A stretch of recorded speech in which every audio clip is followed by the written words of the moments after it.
Okay. So yeah, I was saying I saw this documentary on the middle class, the black middle class, and it was basically showing how the black middle class lived back then. Now, I'm gonna say it probably wasn't a good representation of every black middle class, but it talked a lot about some black middle class who were used to go down to Martha's Vineyard. Some of them they had their kids in good schools and they had cars. And one of the dudes was like, "Look, I really don't know what's going on in those other areas I'm not a part of." He said, "Sure, I know they exist, but yeah, that's it." He said, "I live in a world where Which one? the first one, the first one is the actual documentary to where he's saying we live in a world where it exists, but I'm not affected by that. I have, he got a speedboat. His daughter's doing cotillions where they pairing up The their National children." Educational Television Network. I'd like to live in a tree-lined street. I'd like to have a summer home on the lake. I'd like to have a yacht and belong to a North Shore Yacht Club. I like to wear suits from Brooks Brothers. All Americans, and I am an American. This dude right here was saying all that? Yeah, yeah, all of those things he actually does. Yo, did you see that podcast the other day where T.I. was talking about how he bought a house in a neighborhood where he really wasn't wanted? No, I didn't see that. Yeah, he paid extra bread for that house. Let me see if I can. I wonder why he did that. I Other than the fact that him wanting the house. I think it was ego. His wife wanted the house, is what he said. And that's a good enough reason. I think it's a great reason, but at the same time, Boosie, and this goes back to what we was talking about earlier. I think Boosie evolved, and he built his own lake. You know what I'm saying? In his backyard, and added his own fish. You know what I'm saying? Something. Boosie actually don't live too far from here, man. We didn't seen him a few times. He did a skit that was at my kid's high school. He ain't too far. Okay. Mm-hmm.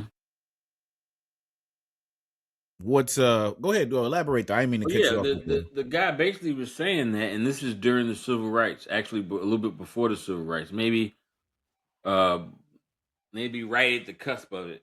But he's basically saying that, look, man, I enjoy all these things now.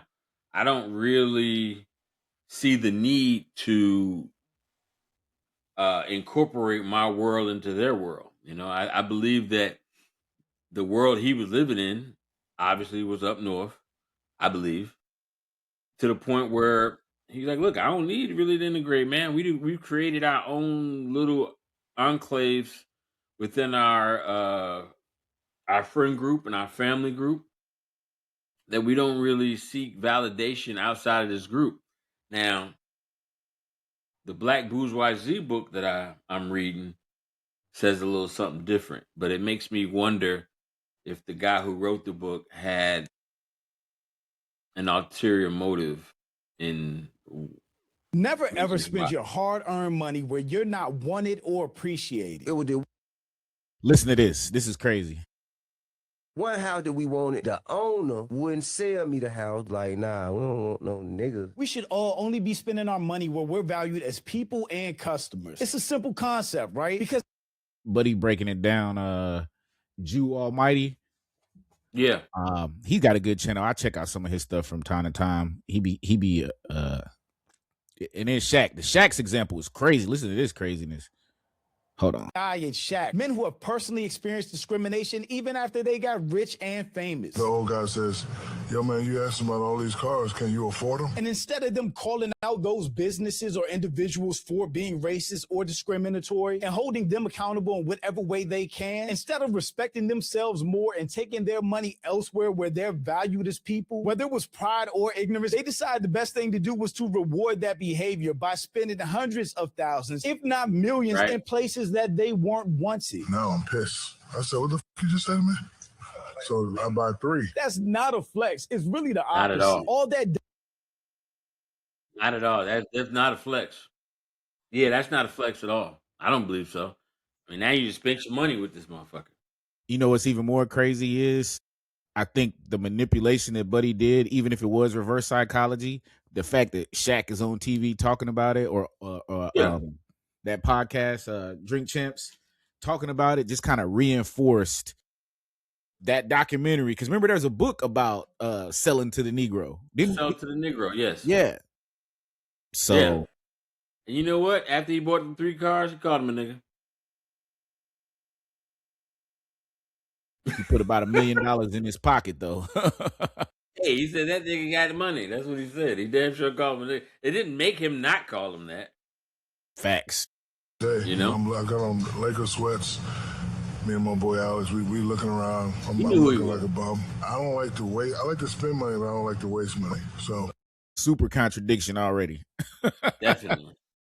Definitely. I don't want to spend $400 for a car. So I'm like, hey man, how much is this? How much is this one? So finally the old guy says, yo man, you asked about all these cars. Can you afford them? Would a salesman seriously ever ask a white person that ever? No, the assumption would just be they can afford it. They have money, or they have family money, or they have the credit to do whatever. But when it comes to a black person who clearly Shaq is 7 feet tall, so even somebody like Shaq is met with distrust, disrespect, and discrimination. We all Crazy. So Shaq is saying he came there dressed in Laker gear, as tall as he is. You think that white man ain't know who the fuck he was? White man I definitely knew who he was. 100% think he knew who he was. Definitely knew who he was. He was insulting him openly, and at the same time, he got him to buy it. Sound like the white dude watched How to Sell to a Negro. Oh, there he is, right there. This is a documentary right here, right? Yeah, that's it. How to Sell to a Negro. I seen it before. People's psychology around money isn't new. White people in business have been studying black people's buying habits since the 60s. The secret of selling to the Negro is expressed in one word. That word is recognition. They need recognition. Perhaps because he's had so little of it, the Negro needs even more. He needs to feel important. It shows up even in many of the Negro's shopping habits. Ebony magazine founder John H. Johnson funded a promotional film bluntly titled The Secret of Selling the Negro Market. The short documentary was aimed at advertisers insisting that Black Americans were not only consumers, but an untapped market ripe for products, emphasizing the economic power of Black families. In other words, Black people were framed as a market niche that businesses needed to recognize, and it packaged Black identity as a commodity. It taught white executives exactly how to sell to Black consumers. It literally instructs companies to sell the image of success to Black Americans. And then the hypocrisy of the statement, I don't like wasting money, immediately proceeds to waste money. Right. He couldn't have said it any better. Yeah. So basically, it was a documentary just saying that we buy based on insecurities than anything else. Here we go. Here's T.I.'s story. Man, I had the house goddamn. Now it is 14 years, bro. 14 years, 2006. 14 years. So that's a house that she said, she told me I always wanted to live on a lake. I want to live on some water. I'm like, damn, we in Atlanta. What the Hey, ain't that what Buddy opened up the other documentary saying? Yeah. He wanted a house on the lake. He wanted this. He wanted that. Materialism, man. Right. I've been saying this for a while. Every weapon formed against us has prospered, in my opinion. I agree. I agree. I mean, that's what the guy said in the beginning. He wanted on the lake. The funny thing is, there's another clip. Maybe you can pull that up with a guy when he was mentioning that it was a documentary between Black men and Black women, and he was saying, I don't want to necessarily live by any standard other than what I create for my own family. I don't want to live by white man standard. He want a house on the lake. You want a house on the lake. I don't want no fucking house on the lake. So he noticed that his woman wanted that standard of living more so than he did. In this same documentary, or no, this is a documentary. We think this way. There's no other way to think. I can't think African. I can't think Irish. I can't think Norwegian. I have to think in the society in which I live, which is a white society. So their values are imposed on me, and I think this kind of way. I don't think of myself as being a Negro. Never until recently have I really been concerned that I am a Negro. I thought all the while that I was an American. Hey, he hit it Look on at the that. head. But think Double-edged about, sword, though. say again. Saying he's speaking in double terms. You know what I mean? Listen to what he says. I don't think myself as being a Negro. I think of myself as being American. But yet and still, my ideals are white American.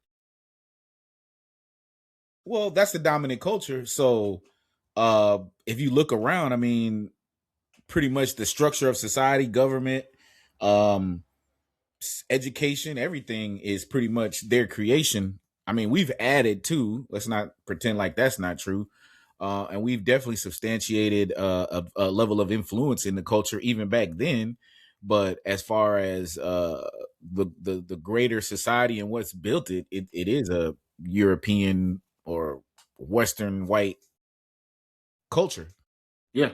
Yeah. You know, That's what the other guy was saying. He said he didn't want to subscribe to that.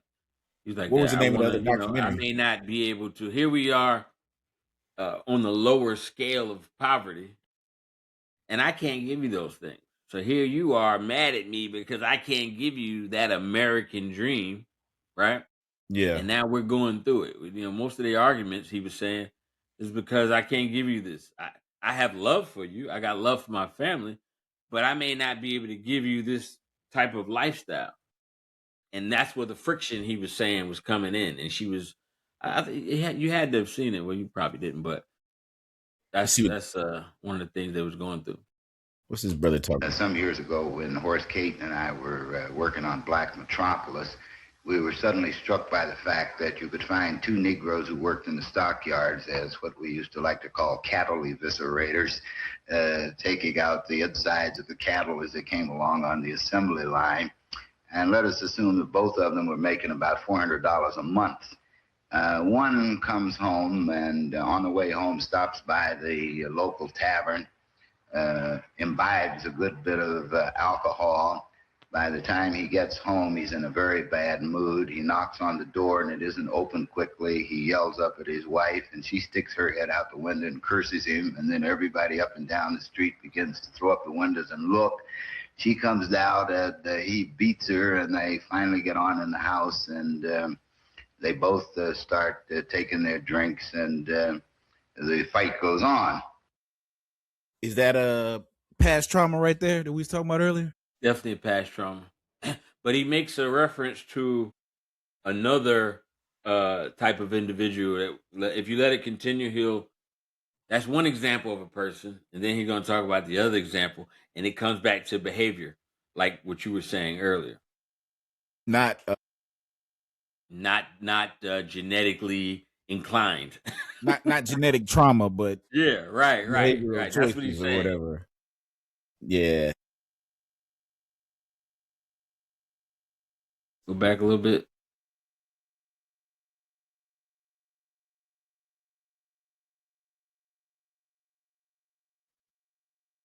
But the way in which they behave, the aspirations they have for themselves and their children differ. And therefore, money alone, as we would see it, doesn't make one middle class. Now, if you want to look at American society in three levels, say, See I that? want to touch on this real quick. Money alone doesn't make a person have class. I just got through telling that to a younger person that you can have all the money in the world and have no class, no morals. You know what I mean?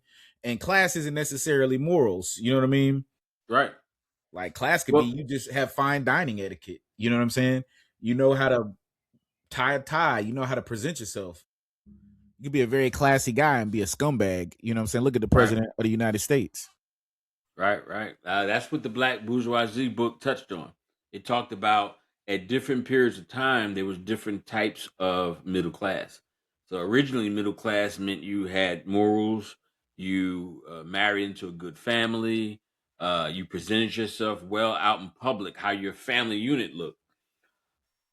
As time progressed, the middle class began to look like those with money. The flashy Jack Johnson type. Okay. The people who could pay to be in the same circles as middle class. So we redefine what middle class has looked like every generation. Look at it now. They'll call the housewives of Atlanta middle class. because they can afford to be in those spaces. They can afford to live in the houses. They look just like someone who has money, but they're morally, one could call them morally in debt. You know what I mean? With the way they raise their children, with the way they carry themselves. They're many times being married, because back in the day, to be divorced many times was a sign of, you didn't come from a good family. If you have been divorced more than one time, you're not middle class anymore. So that's changed over the years. Yeah, absolutely. That's a key point though. Multiple engagements and arrangements and divorces is definitely frowned upon because, like you said, it shows a lack of commitment. You know what I'm saying, and a lack of respect for the covenant of your belief, especially in a Christian nation like America. Let me hear what he has to say about the different Christian or the different class system or whatever. An upper, middle, and a lower class. You might peg it this way. An upper class puts the emphasis on refinement, the middle class on respectability, and the lower class on survival. Damn, that's a bar. Hey, is that a bar? That's a bar. I gotta play that back. That's a bar. Money alone, as we would see it, doesn't make one middle class. Now, if you want to look at American society in three levels, say an upper, middle, and a lower class, you might peg it this way. An upper class puts the emphasis on refinement, the middle class on respectability, and the lower class on survival.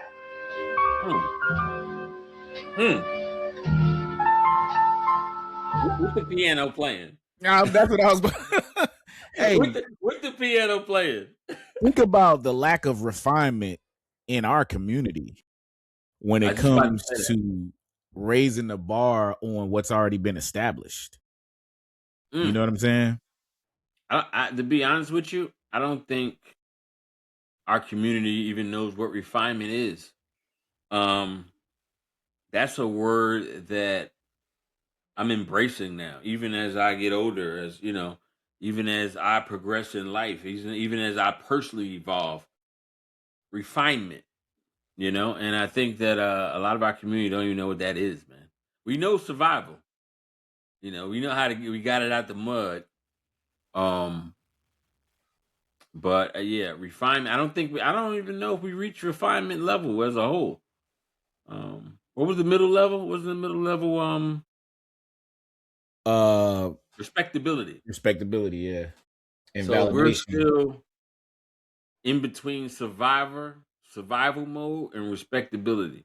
I don't think we've reached refinement yet. Yeah, refinement generally means the process of improving something by making small changes or a specific improvement itself. In context, the meaning varies. General use, making something more polished, elegant, or cultured. A speech, a table manners or writing. Purifying a raw substance. Mathematics, logic, narrowing a set of possibilities or making conditions more precise. Technology, improving, clarifying requirements based on feedback. Look at how much trouble we have with feedback in our community. Yeah. Just accepting criticism or critiques is like, man, you tripping. You gonna critique me? Yeah, I mean, nothing's more prevalent than that in the barbershop, though. I've seen some young kids come in, man, and we said, hey, what's up to them? What's going on, guys? They didn't say nothing. We said it twice. Didn't say anything. My barber told the younger barber, he said, hey, man, those your peoples, man? He said, yo, that type of energy ain't going to fly up in here, man. You know what I mean? You have to tell your people that when they come in and to speak, you around grown men now. Don't act like you would your mom, and you ain't gonna speak. You know what I'm saying? So you're right. Then I said, I was like, the real key is, even though we know they're acting like that, the evolution of it is how we act toward them acting like that, because we can't get on their level. We're not supposed to. Yeah, that's refinement.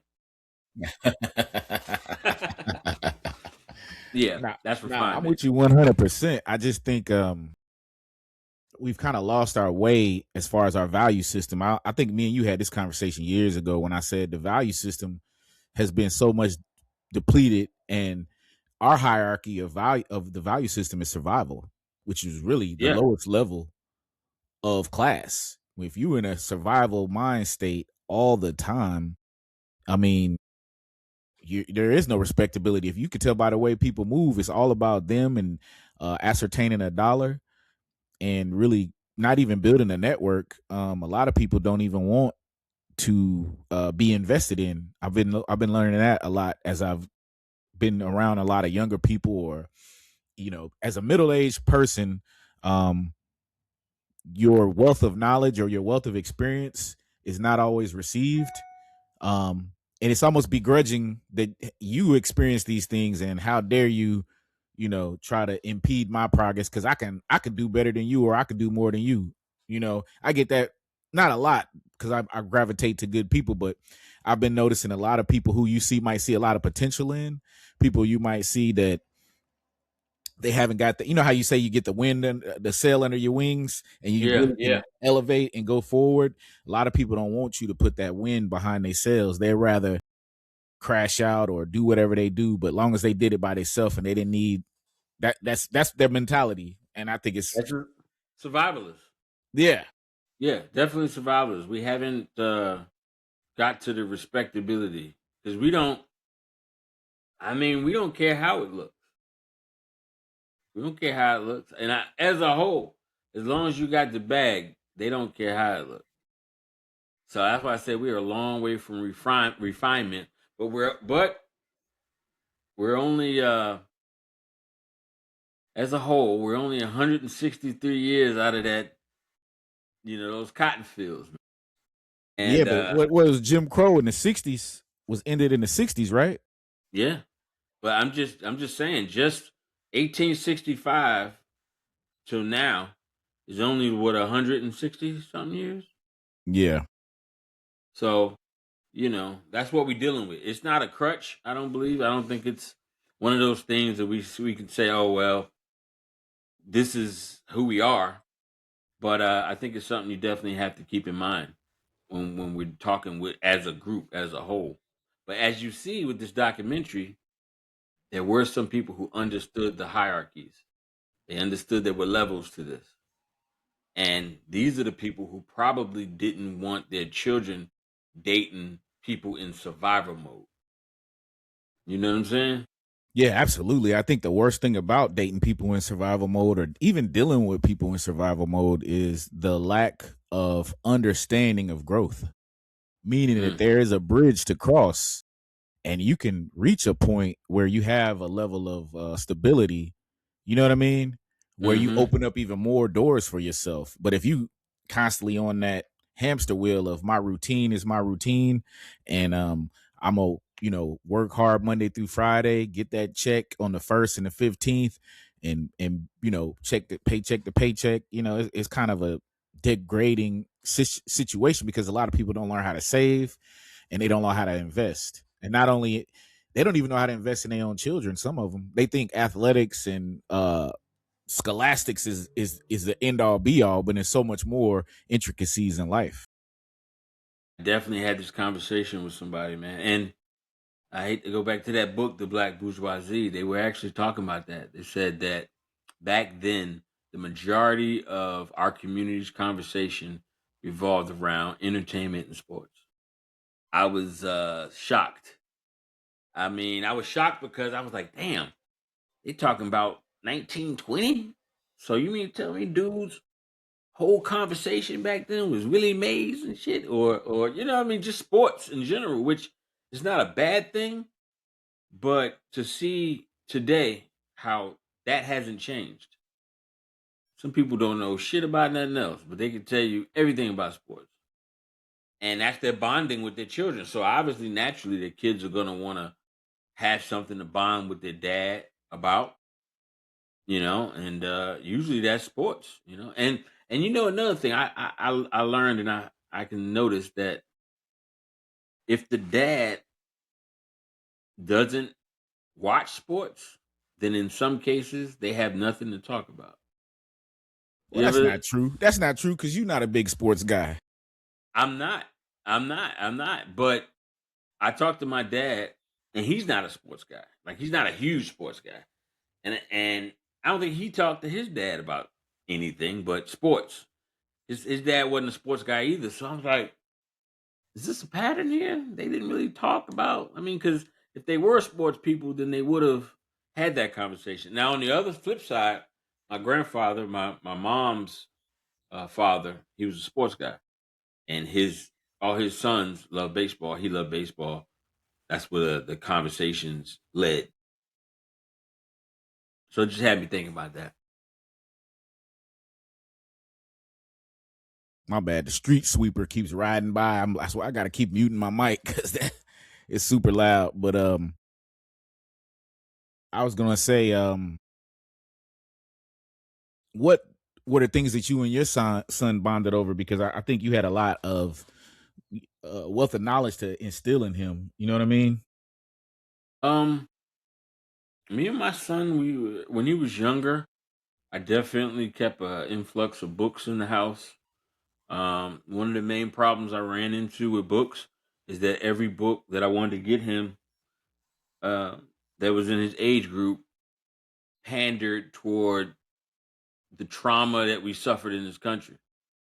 I found it disgusting, to be quite honestly, because I'm trying to get a book for my kid, and some of these books dealt with, a kid that was in the urban city and shooting basketball. It had these themes around it, and I was like, why can't he just read a book on fantasy that has characters that look like him in it?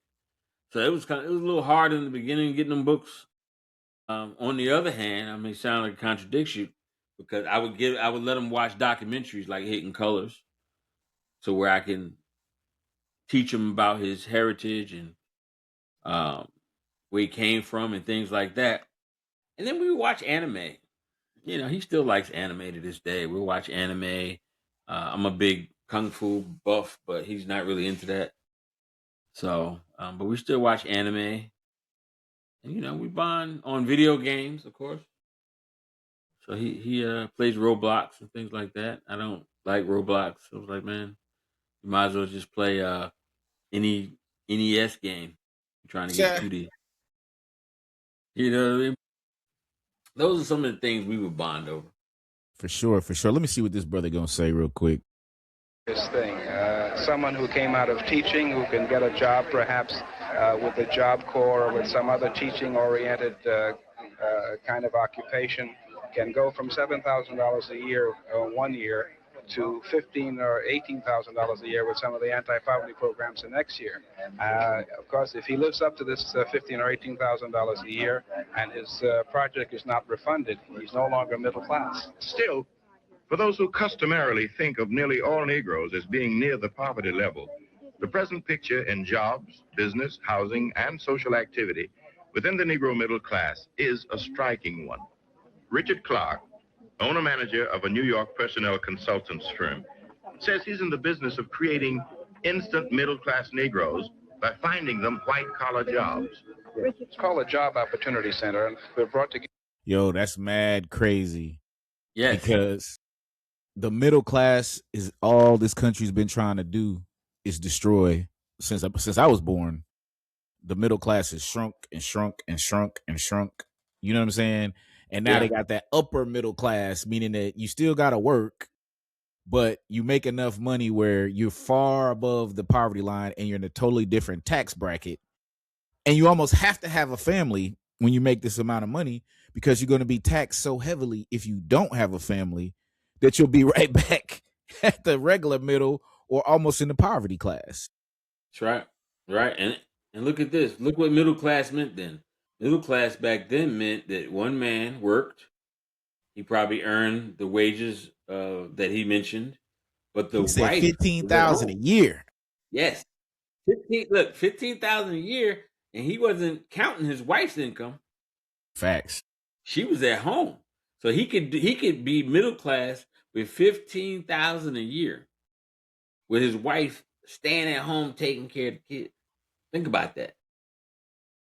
Man, they don't want to hear that nowadays, bruh. And the sad part is they've devalued 100,000 a year. You know what I mean?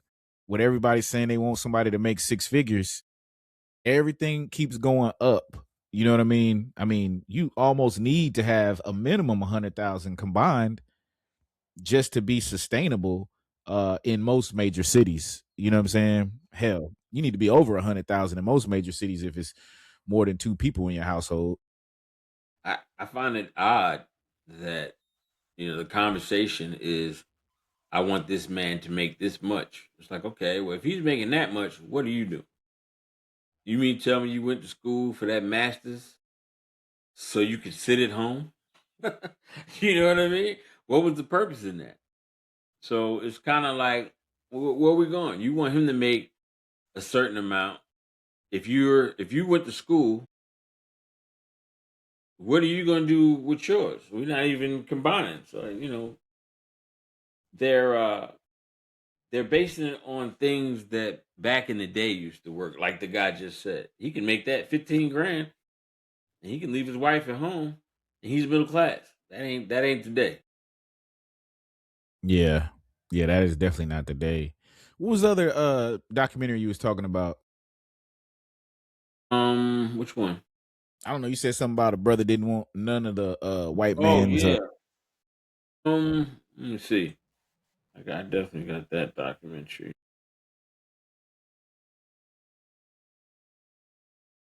I find it interesting that we have all of these. You ever read the book The Black Tax? No, I haven't read that yet. You never heard of that book? The Black Tax. It sounds familiar, but I don't know if I've read it. Here, I'm about to bring up a little snippet about it. This lady, she does a decent job. Well, it just talks about how much we lose every year being black in America, basically. About black tax. I did a tweet that went viral. And the tweet was about black tax. And again, this is not going to be verbatim, but the tweet said the difference is that when other black people, when my peers make money, when they get to the point they're making six figures or doing well for themselves, whatever that number may be, their money is not their money, because now they become the golden child of the family, where everyone feels like your six figures, it's my six figures, or your seven figures, or whatever the case may be. And I've seen that not just for myself or for you. I've seen with so many of my friends who look like us, that they're the first person in their family to go get a job that they're making really good money. And instead of them able to enjoy that money, it's almost like instead of making 100K, they're making 50K. Yes. Because 50K of that's going to like little brother, it's going back to mom to help pay bills. And the responses was almost like 50-50. You had like 50% of people being like, forget that. Like, once I make my money, that's my money. Like, I'm telling everybody, like, I don't care. And then you had other 50% that's being like, well, you've made it, but your mom and dad have to get you there. They put you through school, or different cultures. It was like, what, I only got here because of XYZ. So why would I not go back and give? It's interesting you say that, man. I just saw a documentary, not documentary, a TV show about that.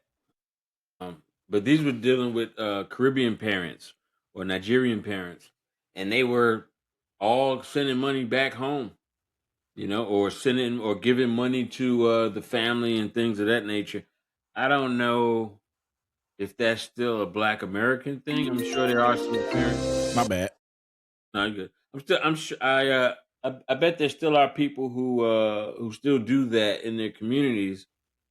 Um, I think in a way that's out of guilt a little bit. Me personally, if I was that one, I would try to build something that makes sense. I think what she's talking about is people who trying to live the way the breadwinner's trying to live. Absolutely. You Absolutely. can't do that. Nah, you can't do that at all. This the brother that wrote the book. Let me Black see. tax. Yeah, I think he breaks it down a little bit better. I think she was talking about what she was talking about is very prevalent among like athletes. Mm-hmm. You know, gotta take my first check and buy mama a house so she don't have to work no more, or you know, all that type of stuff. And then, you Mm-hmm. know, 3-5 years later, the player's broke because he reinvested in his family to bring them up to a level. You know what I mean? Yeah. But Yeah. And there mom is are still broke. yeah. But look at Iverson, Allen Iverson, true story. When I used to live in Virginia, my ex-wife used to go play bingo and all this other type of stuff, and she always bump into Allen Iverson's mom. And Mm. I mean, you know, a hustler when you see one. You know what I mean? You know Yeah. how some Yeah. people just have that spirit of they're Yeah. gonna He make some can't lead a extra game. He money. can't lead a game, baby. Well, not even on no illegal stuff, but they just want to make some extra money. Like they want to, and you know, his mama was always winning at bingo. You know, I've Yeah. never met Iverson or his mother. I went to a Mm-hmm. couple games when he played in Atlanta against the Hawks. But I'll say this: when he did have his unfortunate situation, financial situation, it was his mom who saved 30 million. Have you ever heard that story about I how? thought it was his wife. Nah, his wife left him. It was his mom who put Nah. that money I, back in him. I'll pull it up in a minute. Let yeah, I me. could have sworn his wife set some money aside for him or something Nah, like it that. was his Or mom's, bro. It was his okay. mom's. Let me let this brother chop it up real quick. Okay. What is the financial cost, right? I wanted to look at what researchers have said is that cost. And then over time, see if we can aggregate that to build a picture of actually what's happening. So the book is broken into 3 parts. It's a lot of words. You can focus on me. It's okay. The first part is a look at the cost of discrimination across multiple industries: the housing, automotive, job search, high-end careers, online commerce, business financing, to see what that picture looks like. The second part of the book, I try to answer a pressing question, which is, how is it that after 400 years, 40 plus million African Americans own just 2% of US wealth? Either we are consistently inept, or there is something else happening in the environment that we need to take a closer look at. The third part of the book, we explore an economic framework that I call PhD, as a framework that individuals and families, corporations, businesses, so on and so forth, can employ if they want to address 2 Hold particularly on a second, pressing man. issues. I gotta The first is we're missing 6 million jobs and 1.4 million businesses. hold on one moment, man.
My bad, brother. I'm No, gonna you good? I'm gonna stop the recording right now.